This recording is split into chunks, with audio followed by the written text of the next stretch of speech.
ती लाजत नव्हती. पण माझ्या हातनी तुम्हाला सांगतो नेटच नव्हतं खरंच. आणि आता पण नेट नाही आहे. नेट असतं तर मी काढलंच असतं. नेट नव्हतं ना. लाजत नाही मी. हट. कशाला लाजायचं? आपल्याला व्हिडिओ काढायचा तर त्यातनी कसली लाज आहे? लाजत बिजत नाही मी. साईल दादा लाजत नाही हो. आणि सरमत पण नाही मी.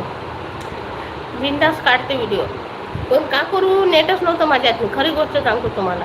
नेटच नाही आहे. नेट नव्हता ना तर मी काढलं असतं माहिती आहे का पब्लिकमध्ये. हां, पब्लिकमध्ये व्हिडिओ काढला असता मस्त. पब्लिकमध्ये व्हिडिओ काढायला पाहिजे. लाजू नका खरंच. हां तेच तर. त्यातनी कशाला लाजायचं? आपल्याला व्हिडिओ काढायचं तर काय मग? एवढे लोक काढतात ते थोडे लाजतात. आपण कशाला लाजायचं? आणि आपण कुठं नाचण्याचा काढून राहिलो? आपण आपल्या बाबासाहेबाचाच काढतो. बाबासाहेबाच्या सॉंगवरच काढतो ना.